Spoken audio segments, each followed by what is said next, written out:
Good Monday morning, everybody. Back at Davis Auto Sales, and I think this will be a pretty good video. Thank you guys for all the shares on the previous videos about rental tow trucks. Of course, we know you love the square body content. Share away at anything, but this is one that this one can be shared forever. This is a video that will last in entirety for as long as we ever stay in business. And it's about buying, selling, and a whole lot of real truths that I came up with this weekend by one, watching some videos, two, texting with somebody that was involved with a really major, when I say major, when I go inside, I'm gonna tell you guys a little bit more about this purchase, but a huge collection buyout. And whether it's a one-by-one or a multi-car thing, I'm gonna show you guys both sides of the buying and selling side so you understand sometimes how the ease of the deal should be worth every bit of it for you. So we're gonna take a break, we're gonna walk inside, I gotta catch a phone call real quick, be right back to you. All right, you guys know that I've been building my ATC and ATV collection, and this is only a little miniature sample of them. But in doing that, it also reminds me of exactly why I wanted to do this video, and I have a hard time placing things into some words sometimes, but we're right to the point. This fellow dealer, not really an acquaintance of mine, but we've run across each other from time to time, had the opportunity to buy a huge collection. Now this collection was, I would say the guy was probably a billionaire that owned this collection, but he got himself into some financial troubles. And instead of posting things on Facebook, the more wealthy somebody is, the more private they typically are. So he reached out to one contact, that contact reached out to another, that contact reached out to another.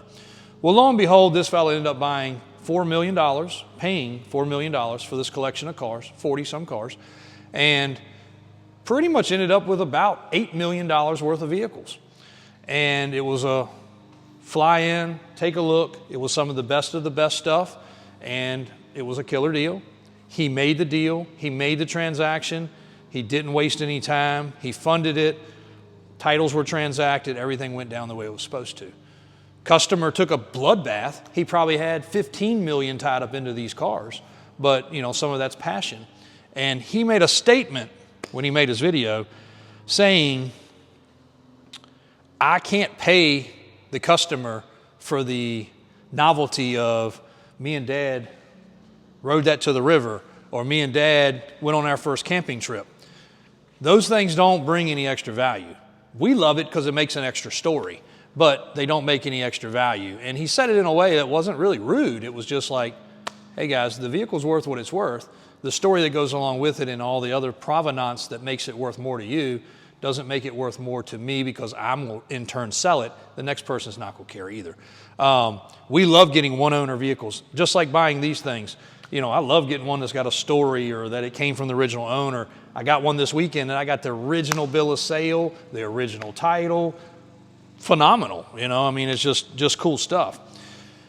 But leading into this a little bit more, I want to remind people, when you post something online and you get 100 messages and it's still for sale in a week, there's a lot of time wasters. There's a lot of hopers. There's a lot of dreamers. There's a lot of pretenders. There's very few people like that dealer on the other end of this story that come in and write a check. Very few.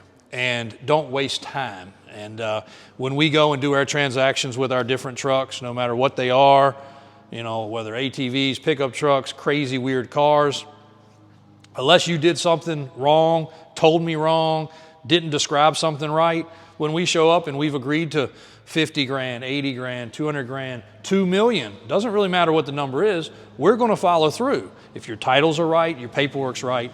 But the beauty is you don't have to put the stuff online. You can just simply make a transaction, nobody has to know the difference, and it's done. One of these small batches of these in here was all a one-time deal. The guys did not want to post one by one by one. They did not want people coming to their private residence. They did not want people in their business.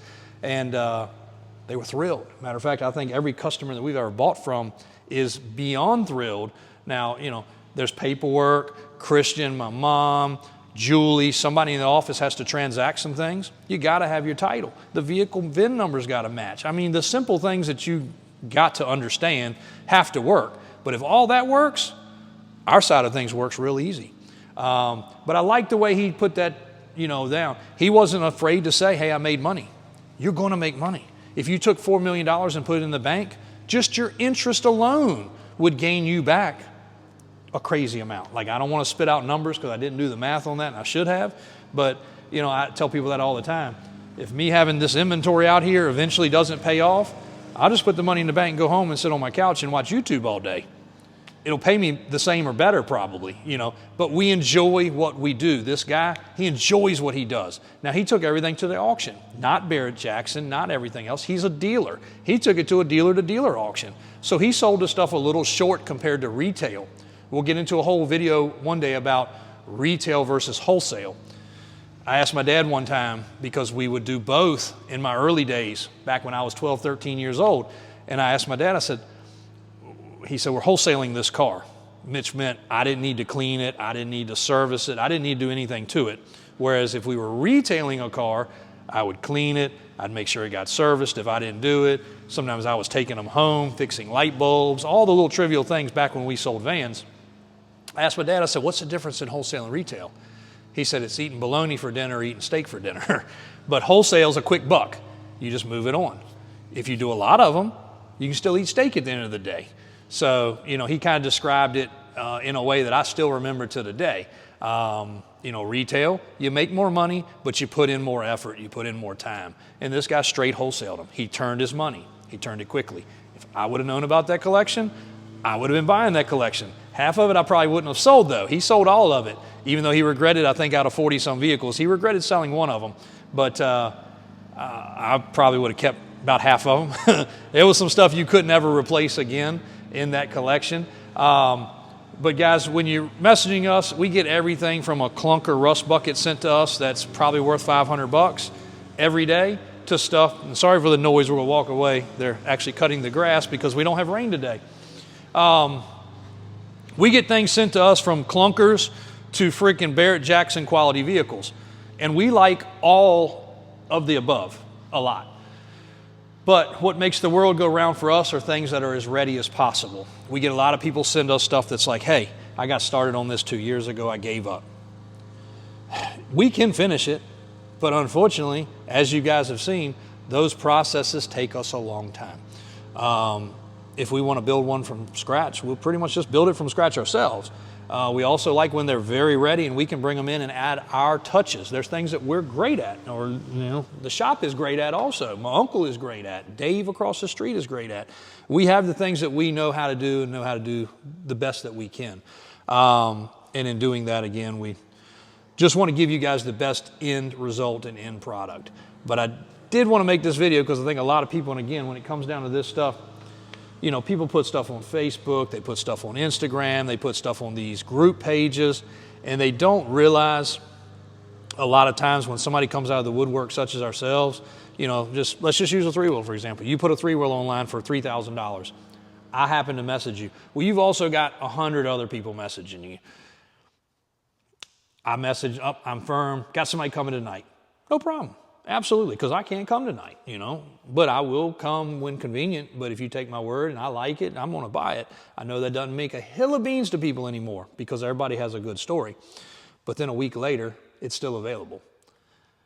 You've shown it every night to somebody that showed up and they got to go home and ask their wife, or they got to ask their mom, or they got a goat to trade you, or a scooter, or they just want to sit on one because they haven't had one in so long. We have that all the time with our trucks, but we're in retail business. It's okay.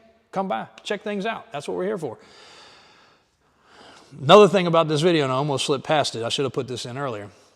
So one of the larger collections we ever bought out, we went and did a retake on it not long ago. Legit barn find, stuff that was bought in the 80s, 90s, and 2000s and parked. Driven from the dealership and parked. 50-some vehicles, I think, in total that we ended up buying. We went back to that facility to pick up a few last things that finally the farm was done, and there was some equipment we were buying. Well, in doing that, there was some stuff still there. And I was like, I thought Joe bought that, or Bob bought that, or Sue bought that. Well, JW, you know, this has been 2 years ago. Like, we were going to buy that stuff too, but Sue or Joe or Betty said they really, really wanted it and they'd buy it. Well, we go back 2 years later, the stuff's still there. What happened? Oh, you know, Joe, his wife wouldn't let him get it. And Sue, you know, she spoke too soon. They didn't have the money to pay for it right now, and they didn't have anywhere to park it. Well, 2 years ago, we could have paid you for that stuff. So now we're buying it, of course. We're finally getting this stuff that we could have got a long time ago. And then so many people come in when there's a situation like this. I would have bought that for that much. Well, you might have bought that one item, but they would have still had 39 or 59 or 69 other items to sell. So yes, you might have paid double for that one item, but paying double for that one item broke up all this whole group. And now if I missed the buy or somebody else missed the buy, they've got to sell 50, 60, 70 other items one by one. And it takes a long time. We sell stuff every day. We know how long it takes. There's a lot of effort involved. And people don't just show up willy-nilly. Hey, Christian, I like that. You're asking $2,000? Here you go. See you later. That never, ever, ever happens. But I can tell you, when I send Raymond to go get something, if it's a square body truck and we've agreed upon 50 or 60 grand, and you've sent me pictures and you've sent me videos and you've sent me a title copy and you've done the things we asked for, which are the same things anybody else are going to ask for. We don't ask for anything out of the ordinary. And we get there, it is going to be a, here you go, Bob Joe. Thank you very much. I'm going to load it up and get out of here. I got to get back to Virginia. Simple as that. So how much is your time worth? Mine's worth a lot.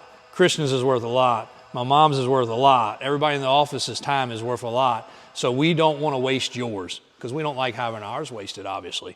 And there's two sides of that coin. If you're a customer and it takes 2, 3, 4 days to get a transaction done, that's fine. We know that it takes a long time. We're okay with that. But on the buying side, it's a whole different story for most people. So hopefully this video makes a little sense. The way he said it though, I can't pay for I can't pay for the memories and all the other things. It basically just dials it back to, you see something posted online for 100 grand, doesn't mean yours is worth 100 grand. And if you want to take the time to get 100 grand and send it to Barrett Jackson, or if you want to take it here, and past that point, he had an expert come in that was showing what it cost. He had a convertible that wasn't really a desirable convertible, and the car probably sold for $75,000, $80,000. This expert said, hey, if you brought me that car to restore it to this level, now this stuff was nice. He said, you're talking $400,000 to $500,000 restoration cost after you already own the car, for a car that only brought $70,000 to $80,000 or whatever it brought, maybe less. So it doesn't always mean the more you spend, the more you get. And that's the thing we get. I spent $100,000 on this square body. That's great. We understand what it costs. We know what tires and wheels and lift kits and steps and steering and motors, body work and labor. We understand all of it. That doesn't mean it's worth 100. Doesn't mean it's worth 50. Doesn't even mean it's worth 30. Depends on how it was built. It makes a big difference. And it also is only worth what somebody's willing to pay. Might be worth 150, but it's only worth what somebody's willing to pay. So hopefully that makes sense, guys. We got construction going on. We got cameras going up. We got extra security at all of our facilities. We finally have had time to get things in order and getting a little bit more up to date with 2025. Thanks for watching. Thanks for subscribing. Feel free to share this video. And also remember, if you're looking to not have your time wasted, I feel like we probably do the best job of not doing that. But we got to get the right price. We do have to make a profit because we are in business to survive, eat. Christian loves to eat, so I got to pay him a salary to come to work every day. He doesn't just show up for fun, even though it's a fun job. He doesn't just show up for his health. But at the end of the day, as long as things are in line and proper, we'll make it an easy transaction, and we will do these buys like that. I wish I had not missed out on that buy, but I know there's others out there, and when they do come, please think about us. Thanks, guys.